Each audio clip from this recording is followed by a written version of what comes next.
It was a Tuesday evening at the Red Line Diner, a sprawling truck stop situated just off Highway 17, a familiar waypoint for travelers and truckers alike. For Zilpha Lowery, a waitress there, the rhythm of the place was ingrained. The clatter of plates, the hum of fluorescent lights, the endless parade of faces. At 24, Zilpha moved with an efficiency born of experience, balancing trays and refilling coffee cups. Her shift concluded like any other, the last patrons dwindling, the final tables wiped down. She clocked out, exchanged a few words with a colleague, and stepped out into the cool night air. But Zilpha never arrived home. She simply vanished, leaving behind only the quiet echo of her absence, a silence that quickly amplified into deep concern. Within days, her absence was acutely felt. Her friends, unable to reach her, and her family, receiving no word, filed a missing persons report with the local sheriff's department. The immediate response was standard procedure, but the unusual circumstances quickly drew more focused attention. Investigators began by meticulously searching Zilpha's modest apartment. They moved through her rooms with careful precision, seeking any disturbance, any note, or any clue that might explain her sudden departure. Every cupboard, every drawer was open and closed, yet nothing appeared amiss. It was as if she had simply walked out her door and disappeared. The next logical step led them directly back to the Red Line Diner. Detectives methodically reviewed the limited security footage from the truck stop, interviewed her co-workers, and attempted to reconstruct her final moments before she left the premises. The initial hope, tenuous but persistent, was that she had simply chosen to leave, perhaps for personal reasons, and would soon make contact. However, as the weeks turned into a grim succession of months, that fragile hope began to erode. The initial surge of investigative activity slowed, and Zilpha's case settled into a distressing and unresolved state. Then, a stark discovery brought a tragic end to any lingering optimism. Along a secluded, overgrown section of the Old Mill River, a few miles downstream from the Red Line Diner, human remains were found. The area, rarely traversed, became the focal point of an intense forensic operation. Forensic experts painstakingly processed the scene, and within days, the identification was confirmed. The remains belonged to Zilpha Lowery. The revelation transformed the missing persons case into a full-scale homicide investigation, signaling the arduous and complex journey that lay ahead. The search for Zilpha had concluded, but the profound and challenging hunt for a killer had just begun, marking the commencement of a lengthy, cold case inquiry. The definitive identification of Zilpha Lowery's remains at the Old Mill River site immediately escalated the urgency and scope of the investigation. The initial efforts were focused entirely on the grim discovery scene itself. Forensic specialists, working with meticulous care, established a wide perimeter, systematically sectioning off the area to prevent any contamination or loss of crucial evidence. Every square foot of the muddy riverbank, the dense undergrowth, and even the shallow river currents were examined with the utmost precision. They carefully sifted through layers of sediment and decaying leaves, utilizing specialized tools to recover even the most microscopic fragments. From this exhaustive search, a collection of items was secured: faint textile fibers, minute soil samples, and delicate biological traces that were carefully preserved. These initial findings formed the foundational layer of evidence, destined for rigorous laboratory analysis. Concurrently, detectives broadened their inquiries, revisiting the Red Line Diner with a renewed perspective. They meticulously scrutinized Zilpha's employee locker, her personal effects found at her untouched apartment, and her 1998 sedan, which had remained in the diner's employee parking lot since her disappearance. Each item, no matter how innocuous, was processed for fingerprints, stray hairs, or any other potential clue that might have been overlooked in the initial missing person search. Despite this intense focus, the early forensic results, while confirming a violent end, did not immediately provide a clear path forward. DNA profiles were successfully extracted from some samples, offering tantalizing biological information, but a search against existing criminal databases yielded no immediate matches. The textile fibers, while suggesting a type of clothing, lacked the unique characteristics needed to pinpoint a specific garment or perpetrator. The soil samples, analyzed for their composition, indicated general areas but provided no specific location from which they might have originated. Faced with these challenges and a growing list of interviewed individuals who offered no definitive leads, the investigation began to lose its initial momentum. Leads became scarce, and the primary investigative team, despite their persistent efforts in interviewing Zilpha's acquaintances, the diner's regulars, and other employees, found themselves without a concrete suspect or a clear narrative of what had transpired. As the weeks stretched into months, the case, rich in tragic circumstances but poor in actionable evidence, settled into an agonizing stasis. Recognizing the critical need for a fresh perspective and renewed energy, the chief of the precinct made a pivotal decision. Zilpha Lowery's case was officially reclassified as a cold case and assigned to the newly formed Special Investigations Unit, a dedicated team specializing in long unsolved homicides. This unit, comprised of a small group of highly experienced detectives known for their methodical approach and keen eye for detail, was given the daunting task of unraveling the intricate web of this particular mystery. Their first action was a comprehensive audit of the entire case file. Every police report, every witness statement, every forensic analysis report, and every photograph, no matter how old or seemingly insignificant, was pulled from storage and subjected to an exhaustive re-examination. They cross-referenced every detail, seeking inconsistencies, overlooked connections, or new avenues of inquiry that might have been missed in the initial, rapid-paced investigation. It was a painstaking, often frustrating, process of sifting through years of documentation, but their commitment to the case was unwavering. It was during this meticulous review that subtle patterns and previously unhighlighted information began to emerge.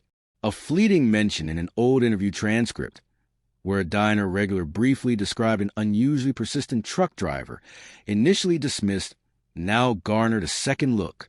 Another note detailed a minor traffic infraction involving a specific truck model near the highway exit around the time of Zilpha's disappearance, a detail that had not been thoroughly connected to the case. These isolated pieces of information, when viewed collectively by the cold case unit, started to form a tenuous but intriguing thread.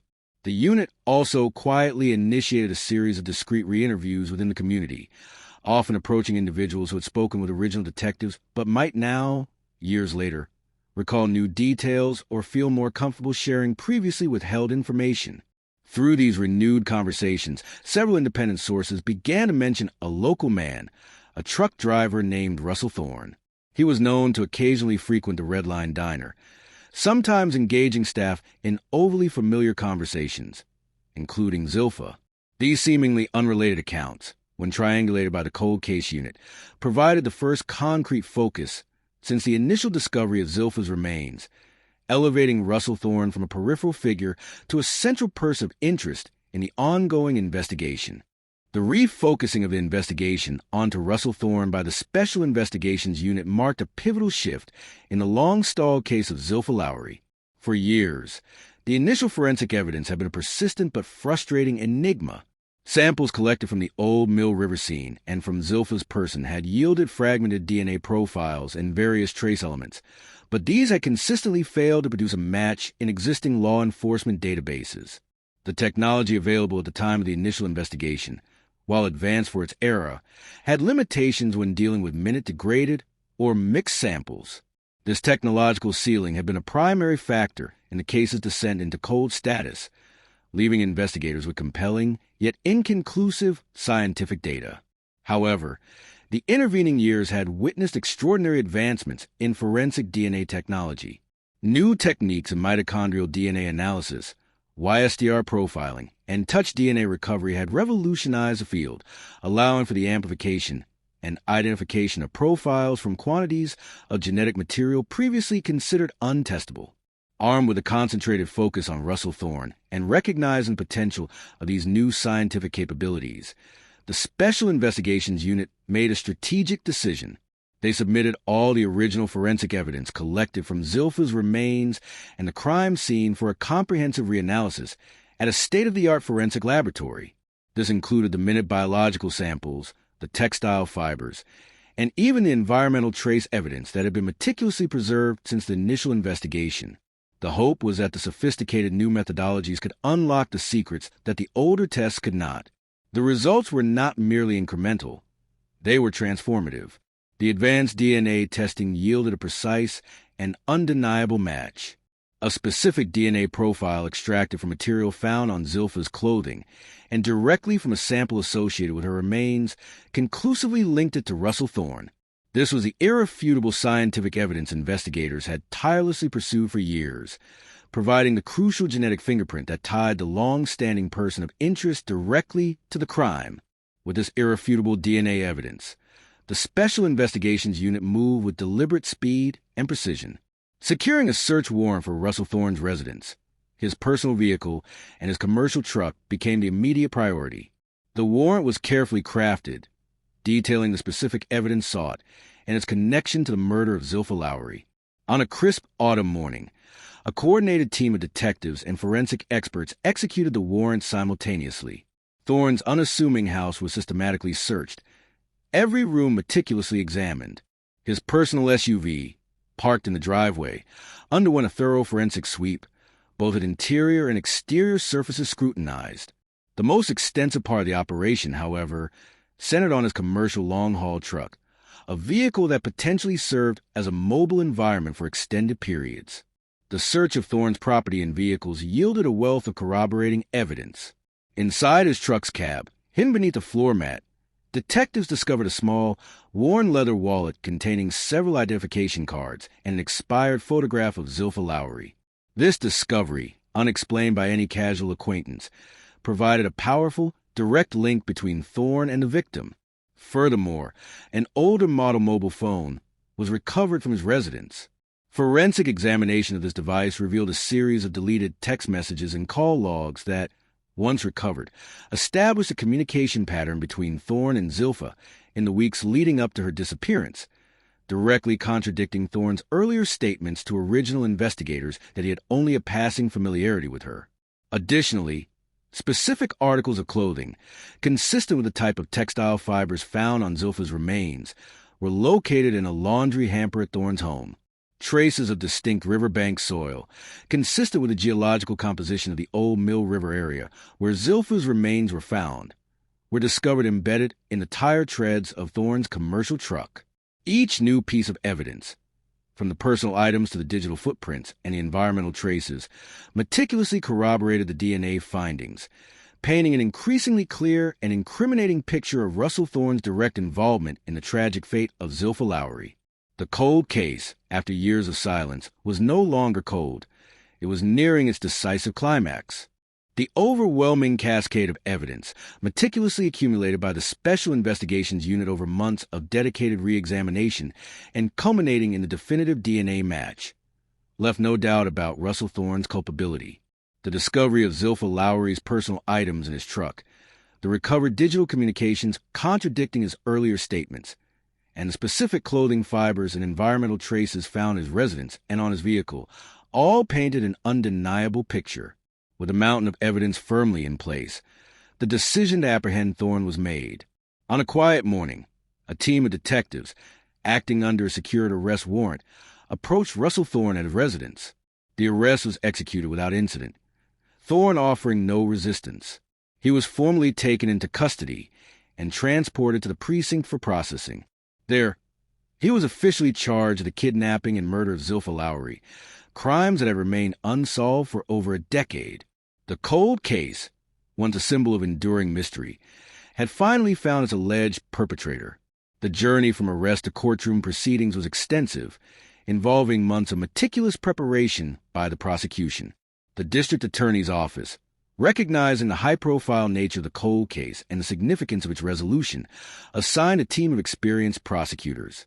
Their task was to synthesize a vast amount of evidence into a compelling and coherent narrative for the jury. The trial commenced with the prosecution systematically presenting their case, beginning with the grim discovery of Zilpha's remains and progressing to the arduous, decade-long investigation. The cornerstone of their argument was the forensic evidence. Leading forensic scientists testified in detail about the advanced DNA testing, explaining how the minute biological samples from the crime scene and Zilpha's remains yielded a precise match to Russell Thorne. They meticulously illustrated the complex process, from sample collection to the irrefutable statistical probability of the match. leaving little room for doubt. Beyond the genetic evidence, the prosecution wove a comprehensive tapestry of supporting details. Witness statements, some from the original investigation revisited and reinforced, and others newly acquired by the cold case unit, played a crucial role. Former colleagues of Zilpha from the Red Line Diner testified to Thorne's presence there, and in some instances, his perceived inappropriate interactions with Zilpha. Other community members recounted seeing Thorne's distinctive commercial truck in unusual locations or at odd hours around the time of Zilpha's disappearance. The prosecution also utilized timeline reconstruction, presenting a detailed, chronological account of Zilpha's final known hours and Thorne's movements during that critical period. Digital forensics experts presented the recovered text messages and call logs from Thorne's old mobile phone, demonstrating a clear pattern of communication between him and Zilpha that directly contradicted his earlier assertions of minimal acquaintance. This evidence established a pre-existing connection and a calculated deception.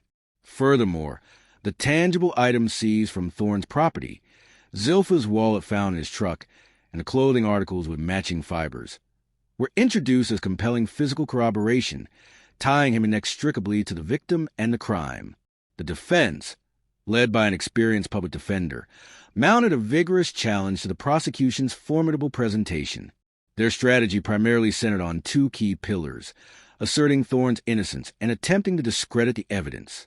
Regarding the DNA, the defense sought to raise questions about the chain of custody, the potential for contamination of samples over a decade, and the interpretation of the statistical probabilities, suggesting that while a match existed, it did not definitively prove guilt in the context of other possibilities. They cross-examined forensic experts intensely, probing for any perceived ambiguity or technical weakness in their methodologies. For the witness testimonies, the defense highlighted the passage of time, suggesting that memories could be unreliable or influenced by subsequent media reports. They pointed to inconsistencies between initial statements and later recollections, attempting to portray the witnesses as less credible. Regarding the recovered digital communications and physical items, the defense argued for alternative, innocent explanations. They suggested that the digital interactions were innocuous or that Zilpha's wallet could have been innocently misplaced and later found by Thorne without malicious intent. They also attempted to portray Thorne as a victim of circumstances, possibly framed, or that the evidence, while seemingly damning, was open to multiple interpretations. The courtroom became a crucible where scientific certainty clashed with the nuances of human memory and the possibility of alternative narratives, leaving the jury to weigh every piece of information in their quest for the truth. After weeks of grueling courtroom proceedings, marked by intricate scientific testimony, compelling witness accounts, and the rigorous cross-examination of every piece of evidence, the fate of Russell Thorne, accused of the kidnapping and murder of Zilpha Lowery, rested squarely with the 12 members of the jury. The prosecution had meticulously constructed their case, layer by layer, beginning with a haunting narrative of Zilpha's final shift at the Red Line Diner and her subsequent, inexplicable disappearance. They painstakingly detailed the grim discovery of her remains along the Old Mill River over a decade ago, outlining the initial investigative challenges that had led to the case growing cold. However, the core of their argument pivoted on the revolutionary impact of modern forensic science. Leading experts took the stand, meticulously explaining the intricate processes of advanced DNA testing, how minute, degraded biological samples collected years prior had, through groundbreaking techniques like YSDR and mitochondrial DNA analysis, yielded a precise and irrefutable genetic profile that matched Russell Thorne. They elaborated on the statistical probabilities, making it clear to the jury that the likelihood of anyone else sharing that specific DNA profile, found directly associated with Zilpha's remains, was astronomically low. Beyond the genetic fingerprint, the prosecution wove a comprehensive tapestry of corroborating evidence. They presented the recovered digital communications from Thorne's older mobile phone, displaying detailed call logs and decrypted text messages that established a clear and consistent pattern of communication between Thorne and Zilpha in the weeks leading up to her vanishing, a direct contradiction to Thorne's initial statements to police that he barely knew her. This evidence painted a picture of calculated deception and a pre-existing connection. Witnesses from the Red Line Diner, some of whom had only offered vague recollections years ago, now provided clearer, more consistent account of Thorne's presence at the diner, his interactions with Zilpha, and his distinct truck being seen around the establishment during her shifts. The physical evidence seized from Thorne's property during the search warrant execution proved equally compelling. Zilpha's small leather wallet, discovered hidden within the cab of Thorne's commercial truck, and specific articles of clothing found in his home, the fibers of which precisely matched those recovered from Zilpha's remains at the crime scene. Each piece of this vast puzzle, from the scientific certainties to the circumstantial details, was laid out for the jury, painstakingly piecing together the events of that fateful night and Thorne's undeniable role in them. The defense, led by a seasoned public defender, waged an equally determined battle, striving to introduce doubt into every facet of the prosecution's seemingly unassailable case. Their strategy was multifaceted, primarily asserting Russell Thorne's absolute innocence and, failing that, attempting to discredit the integrity and interpretation of the evidence. Regarding the DNA, they aggressively cross-examined the forensic experts, probing for any perceived vulnerabilities in the chain of custody of samples over the decade, suggesting potential contamination at the crime scene or during subsequent handling. They argued that while a DNA match existed, it did not automatically equate to guilt, proposing hypothetical scenarios where Thorne's DNA could have been innocently transferred. They attempted to present alternative explanations of the presence of the genetic material, however implausible, to chip away at the prosecution's absolute certainty. For the witness testimonies, the defense underscored the inherent fallibility of human memory, particularly over such a prolonged period. They highlighted minor inconsistencies between initial police statements and later court testimonies, suggesting that recollections could be unreliable or even influenced by the pervasive media coverage surrounding the cold case's reopening. They argued that these witnesses were not intentionally misleading, but simply susceptible to natural deterioration and reconstruction of memory over time. Regarding the digital communications and physical items, the defense posited alternative, innocent explanations for their presence. They claimed that the recovered text messages and call logs were either benign exchanges or misinterpreted, suggesting that any communication was professional and commonplace for someone frequenting a truck stop. As for Zilpha's wallet found in Thorne's truck, the defense argued it could have been innocently misplaced by Zilpha at the diner, perhaps dropped without notice, and later discovered by Thorne, who simply held on to it without malicious intent, waiting for an opportunity to return it. They suggested the matching clothing fibers were merely coincidental, given the commonality of certain textile types, or that their presence was due to incidental contact in a public space. The defense further attempted to portray Thorne not as a cold-blooded killer, but as a misunderstood individual, possibly even a convenient scapegoat for a crime that remained truly unsolved. The courtroom became a crucible of competing narratives, a rigorous test of facts, inferences, and the intricate dance between scientific certainty and the lingering shadows of doubt. Every nuance of the testimony, every inflection during cross-examination, was meticulously observed by the jury, who now carried the immense responsibility of weighing these complex arguments and reaching a verdict that would finally bring resolution to a decade-old mystery. The jury, having endured the exhaustive presentations and the intense legal sparring, finally retired for their deliberations. The discussions were prolonged and arduous, extending over several days, underscoring the gravity and complexity of the evidence they had to consider. Each piece of testimony, every exhibit, and every legal argument was dissected, re-examined, and debated as they worked towards consensus. The atmosphere outside the courthouse was thick with anticipation, as news crews and community members awaited the outcome that had been over 10 years in the making. Finally, after hours that stretched into days, a message arrived from the jury room. A verdict had been reached. The courtroom was called to order, the anticipation almost palpable as Russell Thorne was brought in, his expression unreadable. The jury foreman rose and, in a clear, measured voice, delivered the findings. The jury found Russell Thorne guilty of the murder of Zilpha Lowery, a pronouncement that echoed to the silent courtroom and officially closed the book on the agonizing uncertainty that had shrouded Zilpha's disappearance for over a decade. This verdict was not merely a legal outcome. It was a profound affirmation of the painstaking work of the Special Investigations Unit, the relentless pursuit by the prosecution, and the undeniable truth that had emerged from years of scientific and investigative diligence. It confirmed Thorne's direct and sole responsibility for the tragic and premature end of Zilpha's life, a definitive answer to a question that had lingered for far too long. Following the guilty verdict, the court moved directly into the sentencing phase, a period no less emotionally charged, though formally distinct from the trial itself. During this crucial stage, the prosecution presented comprehensive arguments for the maximum allowable penalty, meticulously outlining the heinous nature of the crime, the premeditation involved in the kidnapping and murder, and profound, long-lasting ripple effect of Zilpha's death on her family and the wider community. They articulated how Thorne's actions had not only extinguished a young life, but had also inflicted years of agonizing uncertainty and profound suffering upon those who loved her. Zilpha's family members were then afforded the opportunity to deliver powerful victim impact statements. These were not legal arguments, but deeply personal accounts of their grief, the void left by Zilpha's absence, and the decade of anguish they had endured without answers. Zilpha's mother spoke of the dreams her daughter would never fulfill. Her sister recounted years of holidays marked by her missing presence. These statements, delivered with raw honesty, served a vital role in conveying the human cost of Thorne's actions, informing the court's decision regarding the appropriate punishment. The defense, conversely, presented various mitigating factors, attempting to contextualize Thorne's background, citing any past hardships, or arguing for a degree of leniency within the confines of the law.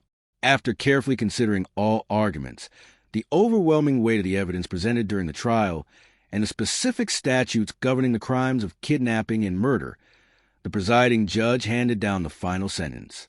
Russell Thorne received a sentence of life imprisonment without the possibility of parole, ensuring that he would spend the remainder of his natural life incarcerated for his calculated and brutal actions.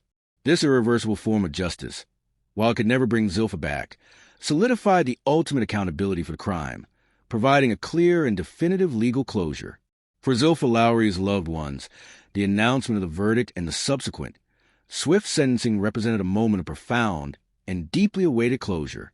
For over 10 long and agonizing years, they had been trapped in a state of suspended grief, living with the gnawing uncertainty of not knowing what had truly happened to Zilpha, or who was responsible for her disappearance and death. The conviction and the life sentence for Russell Thorne provided a definitive answer, replacing the tormenting questions with a palpable sense of finality. While the deep, aching pain of Zilpha's loss would undoubtedly remain a permanent part of their lives, there was a profound, invisible sense of relief that the individual responsible had been identified, apprehended, and held accountable under the full force of the law. Her family members, speaking to press outside the courthouse, expressed that a tremendous burden had been lifted, and that justice, though long delayed, had ultimately been served. This hard-won resolution allowed them, for the first time in over a decade, to begin a new phase of grieving, one informed by concrete answers and the certainty of accountability, rather than by a desperate, unending search for truth.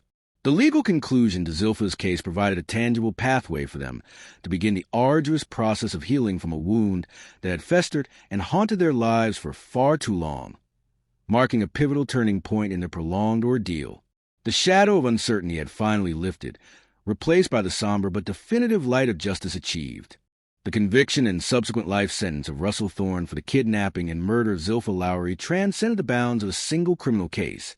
It forged a significant legacy that illuminated critical advancements in the broader landscape of modern criminal investigation and reinforced the unwavering, long-term commitment to justice. Perhaps the most prominent highlight of this extensive inquiry was the dramatic and undeniable progress in forensic science. When Zilpha Lowery vanished and her remains were discovered over a decade ago, the initial forensic analyses, while state-of-the-art for their time, were constrained by the technological limitations of the era. The DNA samples collected from the crime scene in Zilpha's person were often minute, degraded, or mixed, rendering them difficult to interpret conclusively with the older methodologies. This scientific ceiling was a primary factor in the case's descent into cold status, leaving investigators with tantalizing yet frustratingly inconclusive data. However, the intervening years witnessed an extraordinary revolution in forensic capabilities. The subsequent reanalysis, undertaken by the Special Investigations Unit, employed cutting-edge techniques, such as highly sensitive touch DNA analysis, advanced YSDR and mitochondrial DNA profiling, which can identify profiles from even the smallest or most compromised samples, and sophisticated DNA amplification methods. These scientific breakthroughs allowed forensic experts to generate a complete, robust, and irrefutable DNA profile from the previously unyielding biological material, a profile that definitively matched Russell Thorne.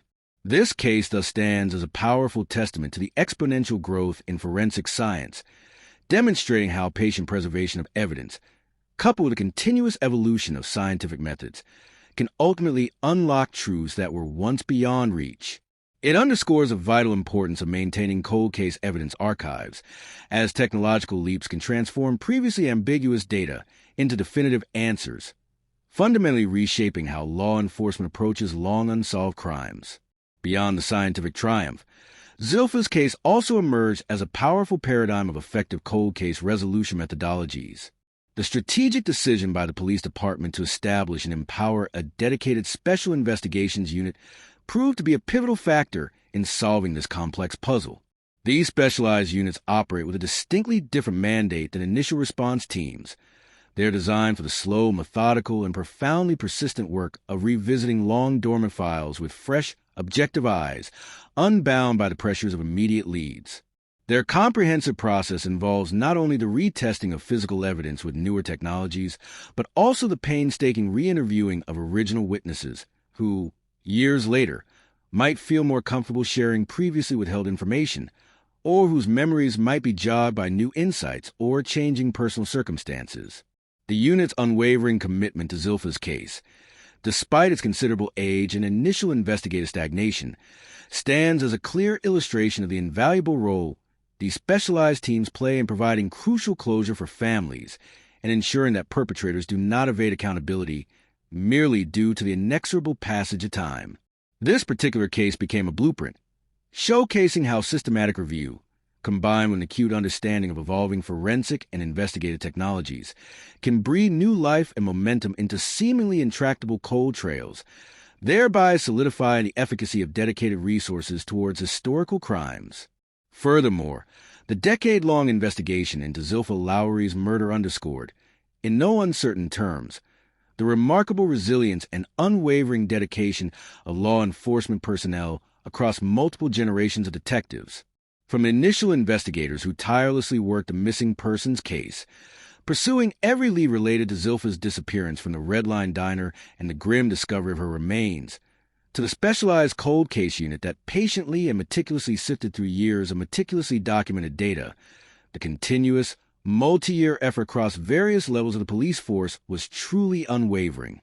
It illuminated a profound, intrinsic commitment to justice that clearly transcends the limitations of time and the immediate obstacles presented by an initially puzzling case. The understandable frustration of a complex investigation gradually growing cold could easily lead to its eventual permanent shelving. Yet the persistent and ultimately successful efforts demonstrated a deep-seated dedication to the victim and her grieving family. The ability of different investigative teams, often separated by years, to seamlessly pick up the mantle, leveraging new insights, integrating modern techniques, and collaboratively pushing forward, speaks volumes about the institutional commitment within the police department to resolving even the most challenging and historically elusive crimes. This case, therefore, significantly reinforced public trust by providing tangible proof that even when initial leads are scarce and significant time elapses, the pursuit of truth and accountability remains an active, high-priority objective. Finally, and perhaps most importantly, the hard-won resolution of Zilpha Lowery's case offered a profoundly poignant narrative of closure for her family and resonated as a powerful symbol of hope for countless other victims of unsolved crimes. For over 10 long and agonizing years, Zilpha's loved ones have been trapped in a perpetual state of suspended grief, haunted by a relentless cascade of unanswered questions and a deep, aching void in their lives. The conclusive trial outcome, the definitive guilty verdict, and the subsequent life sentence for Russell Thorne did not, of course, erase their immense grief or bring Zilpha back, but provided an absolutely essential, tangible sense of finality and earned justice. It allowed them, for the very first time, to fully comprehend what had transpired, to know definitively who was responsible, and to witness that individual being held fully accountable under the law. This closure, while deeply personal and intensely emotional for Zilpha's immediate family, resonated universally, extending a powerful beacon of hope to countless other families grappling with similar unresolved tragedies. Zilpha's story, though tragically illustrating the devastating and lasting impact of violent crime, ultimately became a powerful affirmation of the tireless, dedicated efforts of law enforcement and the remarkable, ever-evolving advancements in forensic science that empower them. It solidified the enduring principle that time does not necessarily diminish justice, and that for victims like Zilpha Lowery, the truth, no matter how long the journey, can ultimately emerge, finally bringing a measure of peace to those left behind. The Red Line Diner may continue its ceaseless operation, and the Old Mill River may flow silently onwards, but the legacy of Zilpha Lowery's case remains, a compelling and enduring testament to the relentless, prevailing power of justice. Thank you for watching. Like, share, and subscribe for more.